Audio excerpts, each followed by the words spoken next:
Hey, everybody. Welcome to Meddkit's Provider Spotlight, where we are interviewing the most amazing private practices from all over the United States. Every week, we have someone different, and someone might be a few people, as we see here today. And we also have a new specialty every single time. It's amazing. The wealth of knowledge that we get from each interview is fantastic. And we have these three ladies today who I'm going to introduce you to. Fantastic group. We have Dr. Kara Addison, Megan Gittings, and Lindsay McCarthy of Advanced Practice Dermatology in Montana. We're so excited to have you guys. Thank you so much for coming, and we can't wait to get started with you.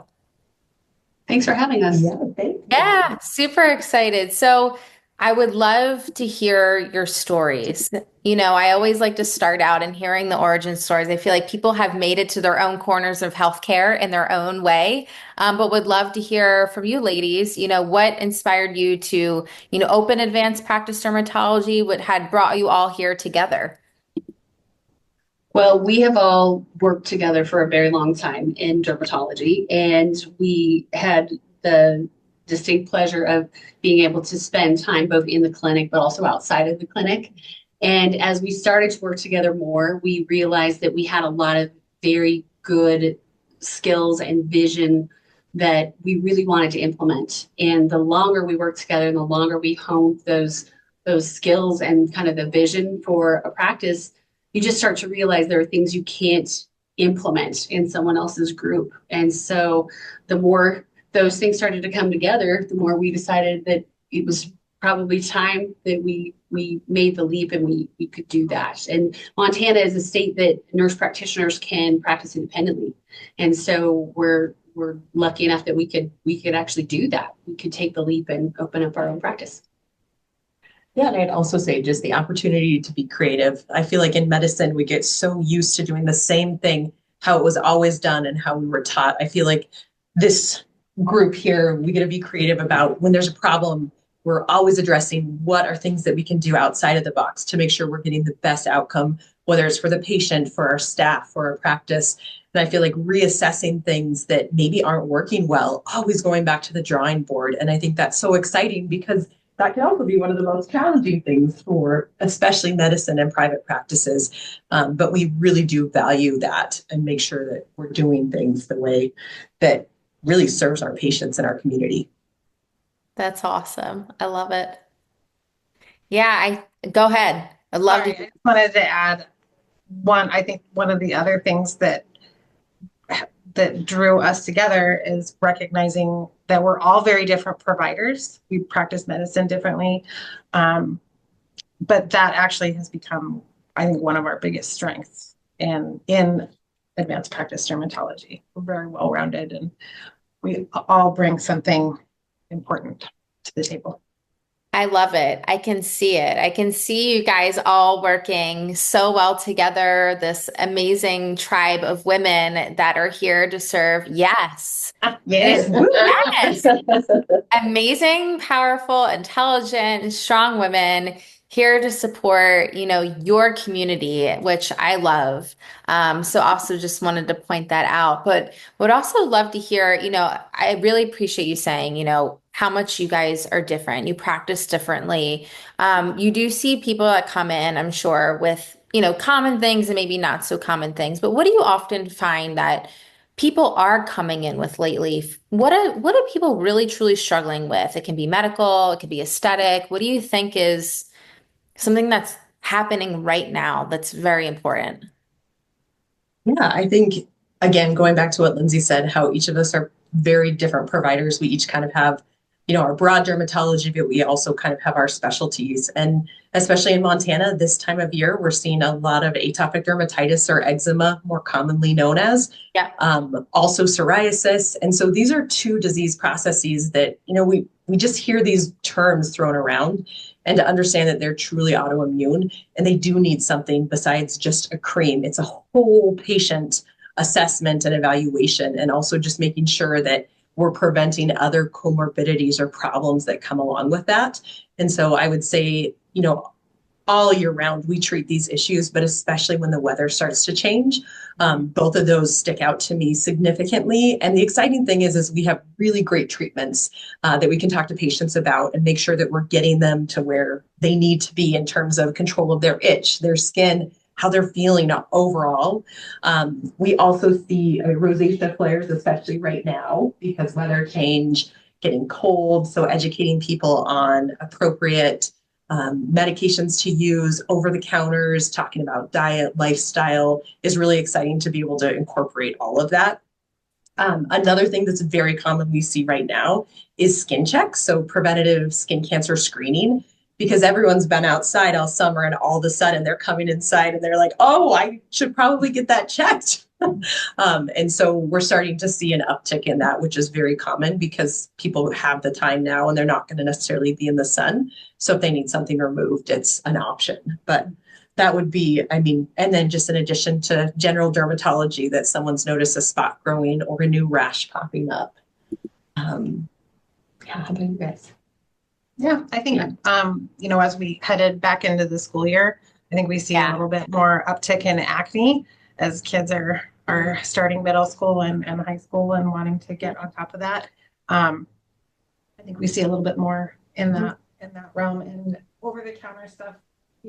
I think a lot of people liking and will help on what they need to be picking out as far as acne over the counter. And if that hasn't worked, then they come in and we can kind of tweak things and get them on a good path. Yeah, for sure. I can see all that, transitioning from summer, going to school. And I think without you guys even saying it, what you're not only helping people on the clinical side of things and medically, but you're really helping boost their confidence. Like hearing, all that stuff is, and especially when you don't know what's going on. And, I know with like psoriasis or things that are autoimmune are just so difficult to figure out. And I love that you said like we're diving in, we're figuring out, the root cause. It's not, cream's not going to just solve your problems and it's all going to go away. And so I love how, you all just kind of echoed, those feelings that I'm sure someone here watching has been, maybe a victim of, and they thought this was some miracle treatment was going to change their life. And, and it takes time. And so I love, your approach to that and kind of diving into, what your approach is actually like, what kind of makes you guys different, and obviously amazing women-owned team. But what do you think it is about your approach that has been enabled you to be really successful? I think one of the things, and it kind of goes to what you just talked about, is that we're really focused on the person, not a patient with a problem that's sitting in front of us. It's somebody who's part of our community. It's a mom, it's a grandpa, it's a kid. And so really focusing on that and understanding what is that person's goal. It may be very different from a medical standpoint, but we may say, well, that mole is fine, that mole looks fine. But that person's looking at it every day in the mirror, or it's getting caught on a necklace, or something that every day they're being impacted by it, and it may be totally benign, but that this person has made an appointment for us to help them. And so I think really seeing the individual and not just a problem. Seeing beyond the diagnosis. No, I love that. Yeah, it's not just, that's a really good way. I love the way you put it because, yes, they are making an appointment, but you're not discounting how much that may annoy them or upset them.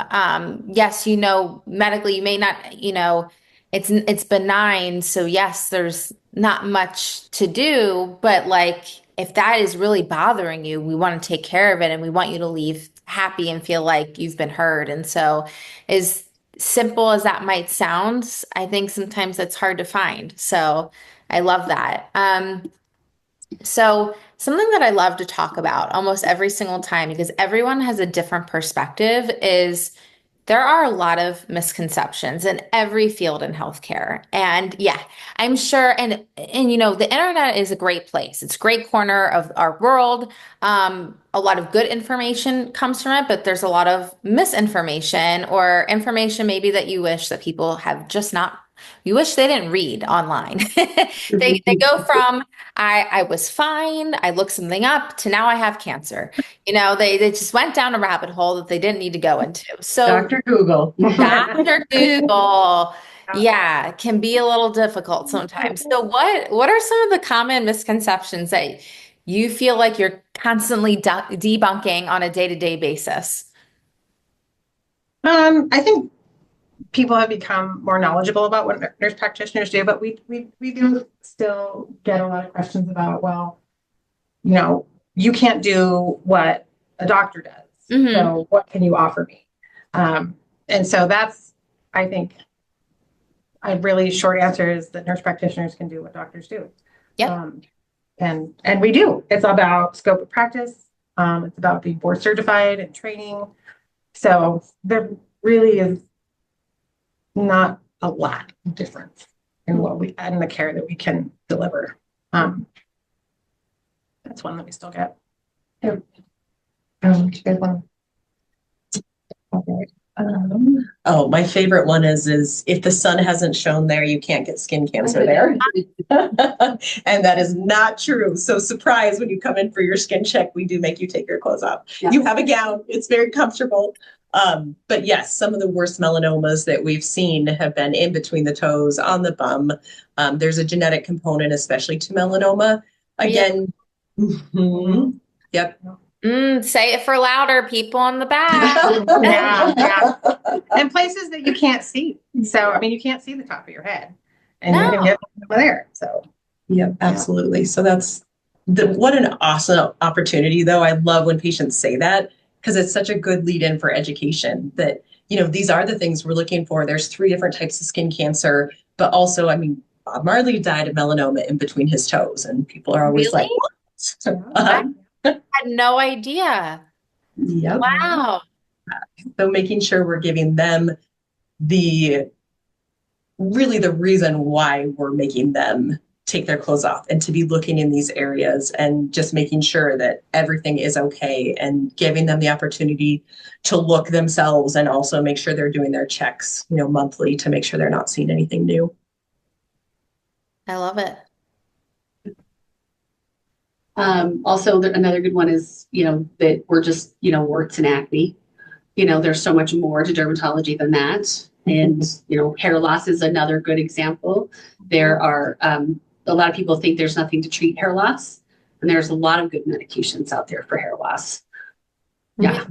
there's a lot of different types of hair loss. Yeah. Too. I love a lot. Please. Okay. Yes. This is why I asked this question. And I love that the 3 of you are on here today because I think it's so much more fun because that now we have 3 different misconceptions to debunk.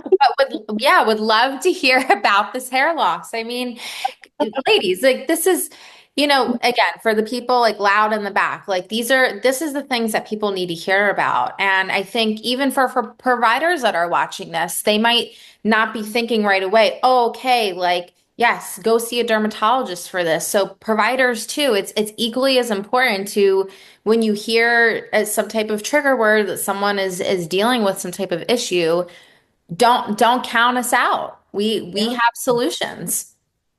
Would love to hear about it. Well, how much time do we have?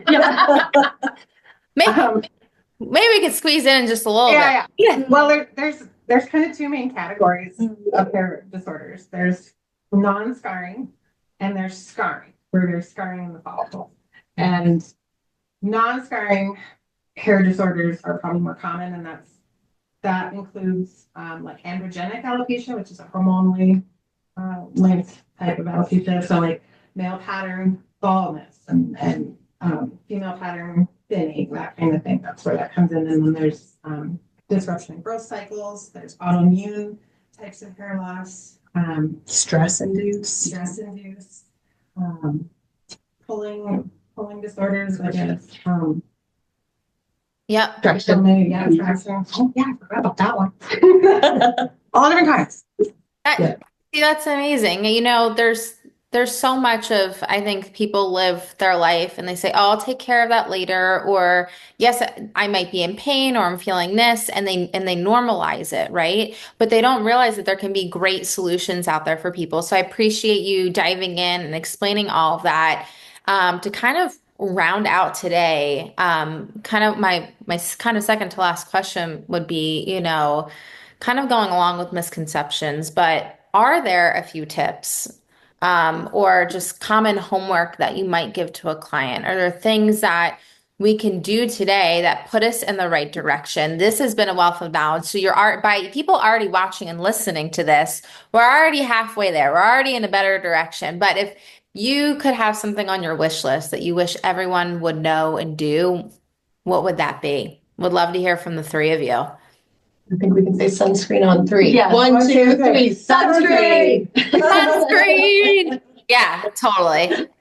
Go ahead. Anything doesn't mean anything if you're not using sunscreen or Sun protection. sun protection. One of our greatest mentors, his name is Dr. Stephen Belmer. He told me once, he said, if you are not doing daily SPF, your body is constantly dealing with the daily insult from the sun and the radiation, right? So if you're wearing daily SPF, your body's better able to address old DNA damage and and work on that cellular repair.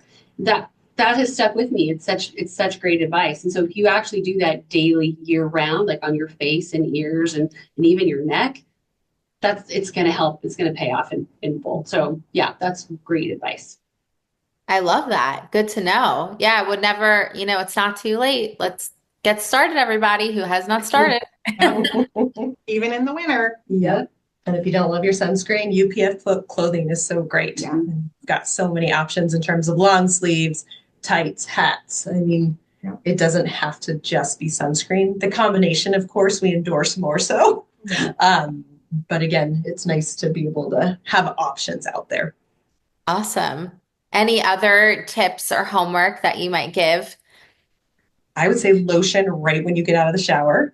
And no scents. Get rid of the foo-foo stuff. Scents usually pull moisture out of your skin. And so using products that are non-scented, usually the dermatology recommended ones, you don't have to pay an arm and a leg for them to be effective. Products with hyaluronic acid can be very effective because it helps to moisturize and plump the skin. And then lastly, a retinol. If you're already worried about wrinkles, everyone should be using a retinol at least 3 times a week. Wow. You guys nailed it. That was awesome. I like and that I love it, Dr. Carr. You're like, and that is that. Yeah. No, I so appreciate you ladies. I think everyone here learned so much. Really, and loved all the debunking, hair loss tip info, how you three got your start together, and I can see that you're a very close, well-run unit over there. And I think your community is very lucky to have you three practicing in your area. And to close out today, I would love for you to tell everyone how, if they're, for the folks that are listening, how they can touch base with you guys, whether it's provider, whether it's patient, what is the best way to find you guys and to connect? Well, we're on Facebook. Yep. So you can find us on Facebook. We're at apdhelena.com. That's our website. We have online scheduling, referrals, phone number. You can securely text us through our website as well, and there we get back to you quickly. Fantastic. Well, thank you so much, ladies. Really appreciate your time. Thank Thank you. Thank you so much. It was nice to meet you. You too.